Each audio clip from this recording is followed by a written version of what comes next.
This is Macro Analytics, delivering frank conversations on global macroeconomics and market analysis outside the mainstream, featuring discussions and debates between Gordon T. Long, publisher and editor of GordonTLong.com, and his guests. The content of this discussion is strictly the opinion of the participants. It is in no way a solicitation for business, nor is it to be considered investment advice of any sort. Always consult a registered investment advisor before making any investment decision.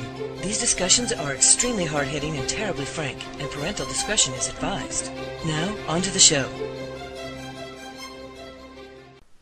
Good morning.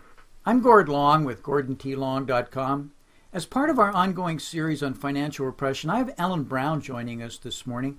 Ellen is a very noted author, political candidate, attorney, public speaker, and advocate of financial reform, most prominently in public banking. Welcome, Ellen. Oh, thanks, Gordon. Thank you I really appreciate you joining us. And you're on a subject that everybody in our viewer audience wants to talk about is banking. So you're on obviously the hot subject, which I would suggest has been that way for about 7 years. But anyway, maybe, Alan, we could begin with you giving our listeners just a brief overview of your background and your current activities. I'm a lawyer by trade, lawyer turned writer. So I've written 12 books. The last two were Web of Debt, which was basically on the Federal Reserve and the fact that, contrary to popular belief, the government does not create our money. It's actually issued by banks in the form of loans. And the Public Bank Solution, which was a sequel to that. I'm a founder of the Public Banking Institute. And so what we're attempting to do is to get states and cities and counties to set up their own publicly owned banks, and that this would help the sustainability problem, that you can return the profits to the people, to the small businesses, and keep your community going. Cut interest rates in half by owning the bank, since interest composes 50% of the cost of infrastructure bonds, homes, etc. How do I vote for you now? You're doing the right thing. That was last year. Alan, we're here to talk about the financial repression. We've had just tremendous speakers on this whole subject, so I want to really talk about it, but I really want to get into your expertise here in banking. How have the banks changed since the financial crisis? Are things better, or are they actually worse? And really, what concerns you the most right now, if anything? Things are worse.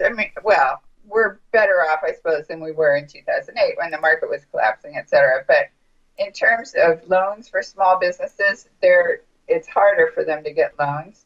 The big banks are lending less. The big banks have more derivatives than ever. Now, 98% of the derivatives market is controlled by 4 big banks.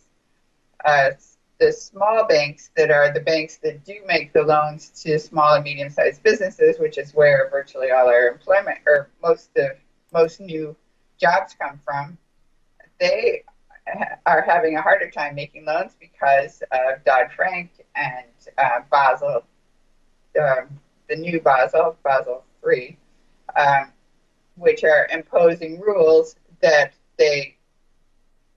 it's so difficult for them to meet these requirements that they can't make the loans that they used to make. Higher capital requirements, and they have regulators roaming all over the place, I understand, and they have to hire special people to comply with these regulations. It just makes it so difficult for them. Well, actually, that was going to be the next question I want to ask you, was about Dodd-Frank and Basel III. Are they helping or hindering financial stability? I hear some issues associated with it, but are the actual new rules and regulations correct?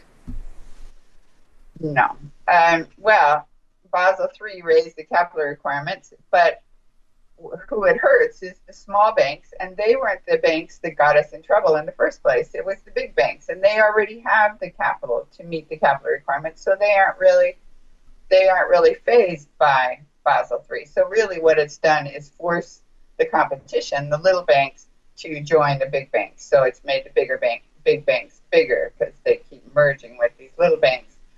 And Dodd-Frank had very little that didn't have much in the way of teeth to start with, and now it's been rolled back and rolled back. And the part that was most concerning to me is the bail-in provision that says that basically in 2010, the president and the Congress said, we're not going to bail out the banks anymore. So that was supposed to be good news. No more bailouts. We've got the Dodd-Frank legislation. But what it says is that instead of bailouts, we'll have bail-ins, which means that the big banks, that if they go under, they're supposed to recapitalize themselves by taking our deposits, by taking the unsecured creditors' money. Well, that means the depositors. The depositors are the largest class of unsecured creditor of any bank. And they have to have a certain under the when the G20 met last November in Brisbane, they agreed to new rules, which were they set the bail-in rules in stone, but they also required 20% capital, which sounds okay, except that included in this 20% capital requirement are what are called bail-inable bonds. So now you have these bonds that used to be what pension funds would buy, and it's probably still what pension funds will buy. But now in the fine print, it says, in the event of insolvency of a major bank, your bail-inable bond will become capital for this bank. So it's the same deal where they're going to take over your bonds. So it's either way, we, the little people, are getting hit. I mean, either they're going to take our money as deposits, or they're going to take our pension money in the form of bonds.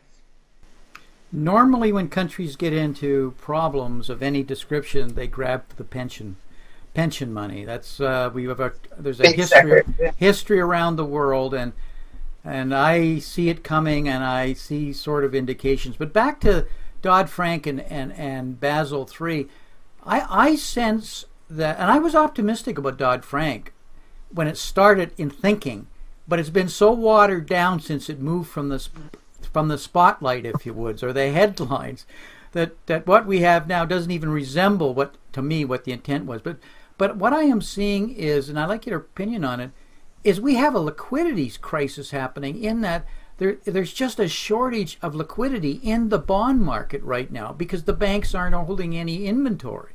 And if we have anybody that shouts fire and wants to sell, especially up towards the higher yield or the muni bonds, there's a serious problem. And it's not just me. There are a lot of people really worried about this. Are you? Well, the problem is that the Federal Reserve bought, or through their quantitative easing, they have purchased a lot of these government bonds. So those bonds are not available for the banks to buy anymore. So the banks aren't there with this great inventory of bonds. So there's nobody to sell to. If you want to sell your bonds, there could be a run on bonds, and everybody will be trying to get out at once. So probably what you want to do if you're in bonds is be in quite short-term bonds. What's likely to happen is if the Fed raises interest rates, then everybody's going to want to get out of the old bonds and get into the new bonds because they'll pay higher interest rates. So everybody's going to be trying to get out of their bonds at the same time, right? Mm-hmm. But then there's a question, will the Fed really raise interest rates? And I have my doubts, because if they do, we're up to an $18 trillion federal debt, and if they raise interest rates, that means we'll be paying more on the federal debt, which will make taxes go up, and which will totally freak everybody out. I mean, we're already paying 1/3 of our income tax bill is going to interest on the federal debt, which is the same as it was, I think, in 2007. I mean, the interest hasn't gone up because they've dropped interest rates to ridiculously low levels. But if they raise them, then you're going to get a hue and cry from everybody because of the percentage of the taxes that it's going to take. Yeah, I'm very skeptical and have been for a long time. And I've personally been of the school that we're on our way to 1% on the 10-year bond. But that doesn't mean there's not a lot of volatility, because of exactly your point. It's just we can't afford it. And with the amount of unfunded liabilities that we have, whether we're talking about Social Security or pension plans, the system will implode at not too much higher interest rates. And I think, Alan, I'd appreciate your comments on this. We see $5 trillion of negative nominal bonds trading this morning. $5 trillion. Not negative real rates, but nominal rates. which says a lot of people are willing to pay a penalty for somebody for them to buy the bond and to pay somebody for them to have the bond. And why is that? What are they afraid of? Well, I think maybe arguably because they need those bonds as collateral for the repo market. So they don't care what they have to pay for. I mean, they don't care if they're in negative interest rates. They need the collateral because then they can triple the amount of loans they can get. Thank you. You're the very first person that's actually said that.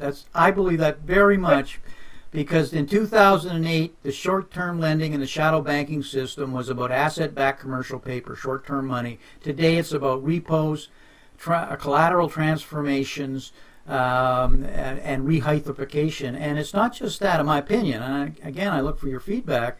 I look at this $700 trillion swaps marketplace, which is interest in currencies, which is underpinned by collateral, which are the bonds. And as long as interest rates are going down, prices going up, the collateral is safe. Interest rates go up, the collateral, that is called a giant margin call. You said earlier, 4 banks in the United States with that amount of derivatives and swaps, and you add Deutsche Bank. It seems like a serious problem could be right there. Am I overstating that? No, I agree. That's the way it looks to me. Yeah. So where are we going here with the banks in general? What's your sense of what we're going to see over the next year and a half? Well, many people say that it has to collapse. I mean, derivatives can't just keep getting bigger and bigger. Some people say we're up to 2 quadrillion in derivatives. So it does look to me like everybody's into short-term profits, like grab what you can get while you can get it, and when it goes down, the big banks will claim a bail-in. They'll take our deposits and, head for the exits. What kinds of things you do? Obviously, with the number of books you've written, you do, and I don't want you to comment on your next book because I suspect you have another one on the go. But what kinds of things are most concerning you right now? Well, my focus is on public banking and trying to get public banks set up. So I'm worried about the TPP, for one thing, the Trans-Pacific Partnership, which is quite likely, I mean, it's so blatantly handing power over to the big corporations, and yet it's liable to pass, just like things do, where they negotiate. They say, okay, well, we didn't like that provision, but we'll agree to pass the thing if you'll put in this provision. They make deals, and they're making deals around things that are really bad for us, but their vested interests manage to get the things in that they want.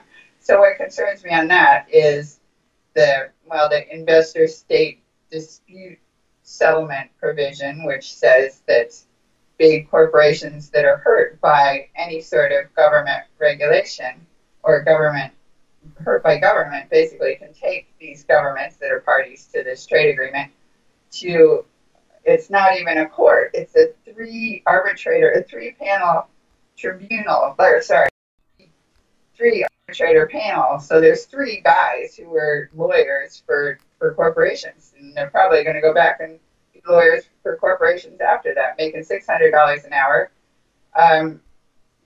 deciding that, well, it used to be that under those ISDS provisions, you could get your lost capital. Like, let's say you had an oil rig that got confiscated, or some actual thing that got confiscated, you could get the money back for that. But now they can get their lost profits, which a big bank could get its lost profits. And there's actually a case where some investors in a big bank sued a government for failing to bail out this big bank and actually won. They actually recovered their lost profits. So you could have these great big banks suing governments for not bailing them out. I mean, why is it the responsibility of government to bail them out? But anyway, you can imagine all sorts of scenarios where, and I can certainly imagine where they would stop public banks from being instituted because they'll say, wait, you're competing with our profits. We were making good fees on that stuff, and you're taking away our fees and doing it yourself, doing it in-house. This is 3 people, lawyers, non-elected officials, appointed in some fashion on an hourly basis. And they're not even in the U.S. It's not even part of the U.S. court system. It's not even like arbitrators Yeah. This is almost like a license to steal. Obviously, this is something that's just it's un-American for starters. How and actually, I think it's symptomatic of the kinds of bills that we're pushing through. So where are our politicians in saying this doesn't make any sense? The only one I'm seeing screaming about this is, frankly, she's our local representative, is Elizabeth Warren. And her comment was, has anybody actually read this thing? Yeah, and Alan Grayson and a few other people, but yeah, I mean, they'll get railroaded over probably. I mean, there's a lot of protests. A lot of people are getting out and protesting. But still, just watching how politics goes these days, I wrote an article recently about how America became an oligarchy, which I was quoting a Princeton study a year ago that said that we are no longer a democracy. We're actually an oligarchy, that our Congress people are more likely to listen to big corporate interests than they are to listen to the will of the people. So the party, the unelected party members have more power over our elected officials through campaign finance or the lobbyists, or just appointments in terms of the preliminaries. Right. Agencies, yeah. So it robs them, and I'm sure we've got some outstanding people in Congress and in either the Senate or the House, but they're sort of neutered in many ways. Especially when I see them not even aware of what's in the bill or enough time to read the bill, or if they stand up, it just doesn't seem to make any difference. That's where we lose democracy. That's where it becomes it seems to be a consistent pattern. And I think we lost it first by losing control over the money. Yeah. Because we have a two-party system. It's always Democrats or Republicans. They're both funded by big banks and big corporations, and they need that money to get on TV in order to win. I know, because I ran for a state treasurer in California, and it's impossible unless you have the money to get on TV. What did you? So, I sorry to interrupt there, but what did you learn from that experience that relates to this? Well, I learned I'll probably never run for office again. For one thing, it was really difficult. But no, I could see how big money, you can't get past big money, even if you have a good message and a good support group. I got more votes than any other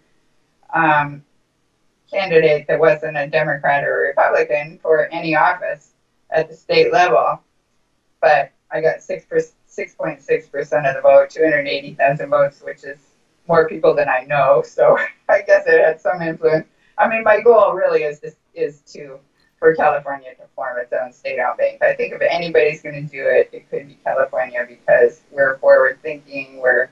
We just have that mentality that we can do it, and we have it. Actually, the current treasurer is pretty progressive, and I've been working with him on that. So there's hope there. So it wasn't a lost cause. It was worth something, but they make it so difficult for the third-party candidates that you've got all these hoops to jump through, which a big candidate has a big staff that can afford to pay for all that. But if you have to do it yourself, it's just quite exhausting.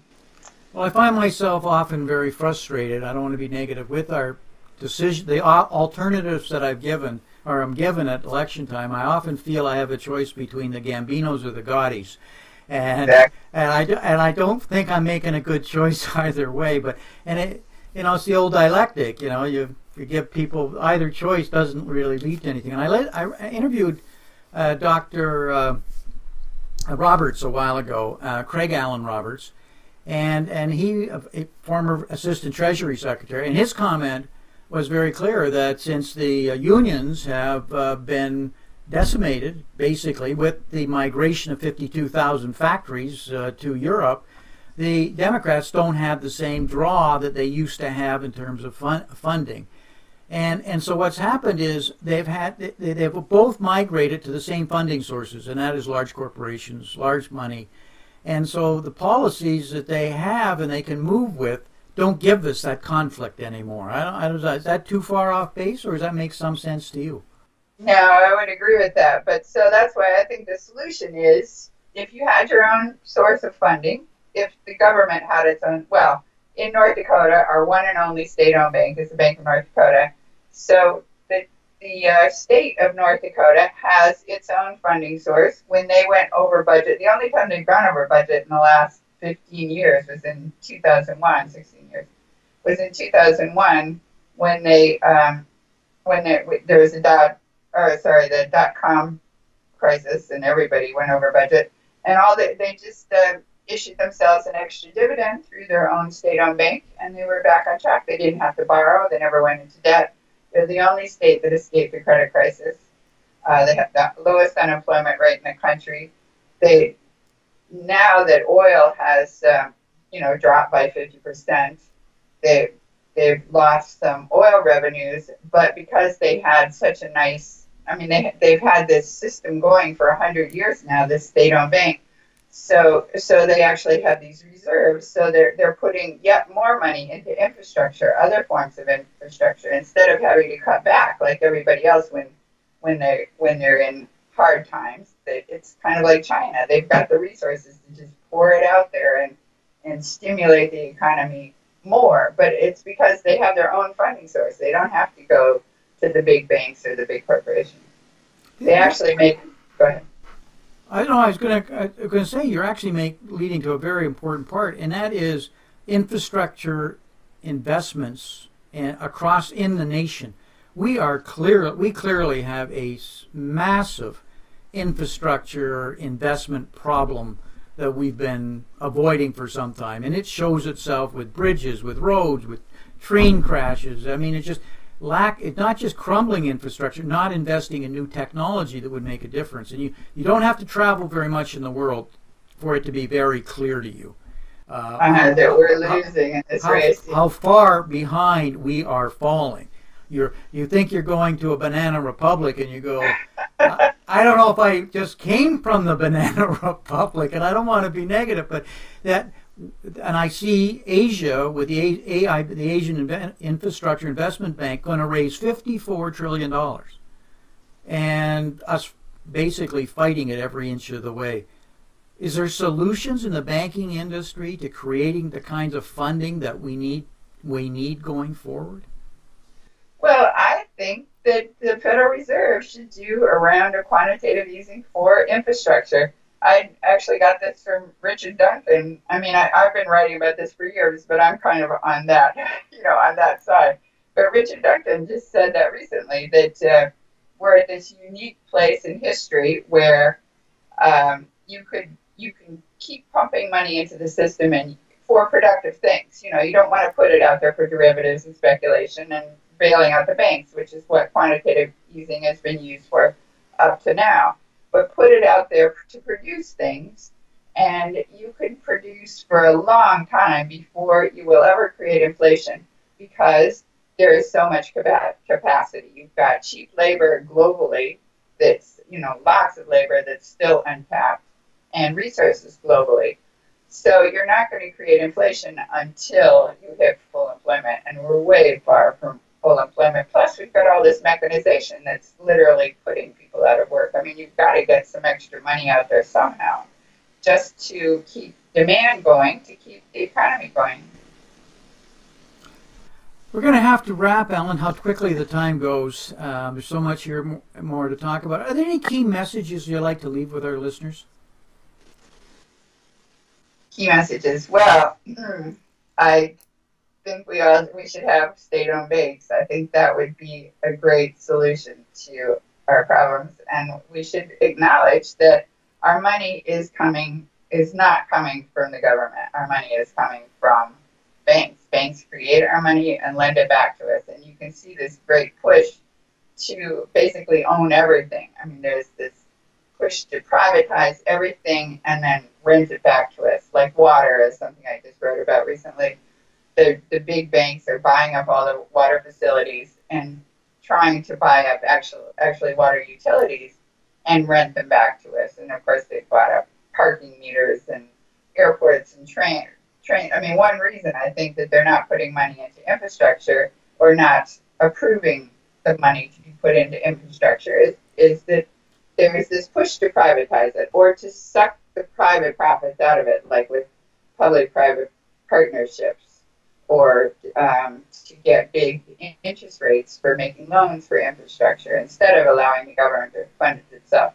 But we could fund all that stuff ourselves just by issuing the money. We could do it like Abraham Lincoln did and issue greenbacks, or like the American colonists did and issue paper script.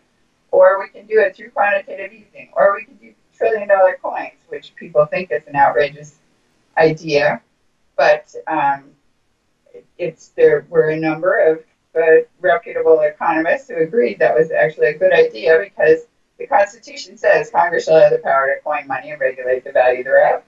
And we're not using that. I mean, we're issuing like 25 cents. Try issuing trillion-dollar coins, and you could actually have some real, then we're talking real money. You can put that into your bank account. I mean, the government could put it in its bank account with the Federal Reserve and start writing checks on it, and we could be funding our infrastructure. It's not like you would start throwing money around. I mean, you still have to, the Congress still has to approve the budget before anything gets spent, but you would have the ability to tap this source of funds.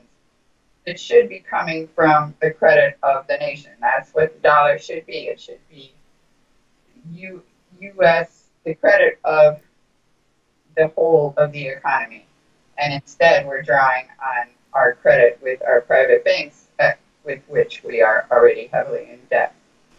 Yeah, the system is fundamentally flawed with the current structure. My personal opinion, it may have worked, but it's not working. When you say state-owned banks, I'm assuming you're referring that the utility element of banks needs to be controlled and run as such. That is the lending and the control of money and distribution of money as a transactional means, and to differentiate that from using these banks as basically highly leveraged hedge funds that are nothing more than trading operations. And because they've stopped being a source of capital for investment in the venture capital business, et cetera, they've become nothing more than sophisticated hedge funds using our money, our deposits, at high risk and highly leveraged. And banking regulations is an regulatory arbitrage to protect themselves. I may be overstating it, but is that what you were getting at when you say state-owned banks? Right. We only have one. So we only have one model. That's the Bank of North Dakota. That's why I wrote a sequel book, The Public Bank Solution, to look at all the public banks historically and globally. It turns out that 40% of banks globally are publicly owned. But the Bank of North Dakota model is that the Bank of North Dakota is really a banker's bank. It partners with the local banks. And so it allows them to make all those loans to small and medium-sized businesses that in other states they're having trouble getting loans. So it actually helps with capitalization, it helps with liquidity. But yes, it's just a source of liquidity that's it has a mandate to serve the public interest. So you don't have this sort of parasitic siphoning of profits out of the system.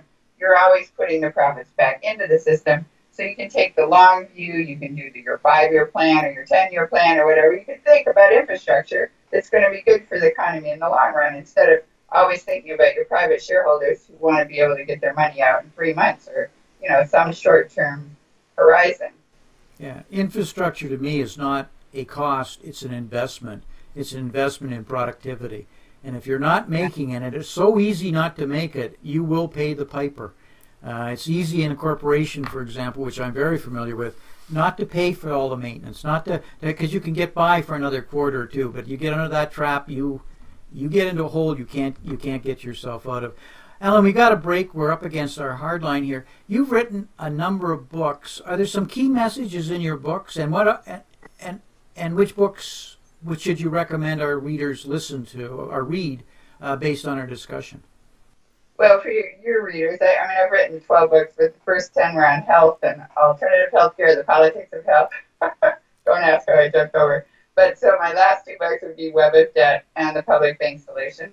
And basically the message there is that we can have it all. Abundance is ours, but we've got to take back the money power. We've given away the power to create our own money, which is merely a medium of exchange. We're borrowing our medium of exchange from a private banking system that has monopolized it instead of creating it ourselves, as the American colonists did, which was a great model. They invented that model. Ellen, thank you very much. I appreciate the time. We got to have you back again. And by the way, thank you for mentioning Richard Duncan, who's a very close associate with us. And we feature all his work in terms of, we have a relationship with his Macro Watch, which is mandatory reading for any and everybody who's interested in this subject. So we'll catch you again. Oh, great. I thought his analysis was really good on that. Thanks. Yeah, and you know, and I need to state to those, he is not a socialist. And some of his comments people are misinterpreting.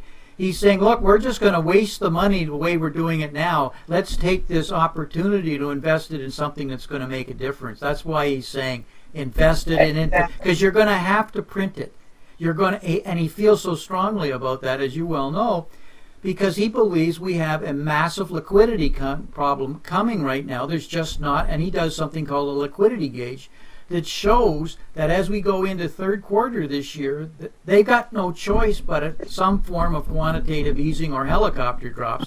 There's just not enough liquidity going to credit, going to debt, and he's got 100 charts that prove that beyond a shadow of a doubt. And once you see them, you know what it forces policy, because his thinking is, if you understand that, you'll know what's coming. You'll know the policy decisions that the politicians will be forced to make. And I've been with him for a long time, and he's consistently right. So anyway, thank you for giving Richard the plug. I appreciate it. Okay, thank you. Have a good week. Have a good weekend. You too. Bye-bye.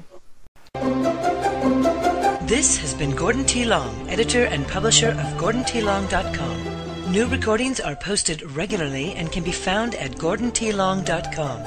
New show notifications are available through RSS feed, iTunes, and other social networking venues at GordonTLong.com.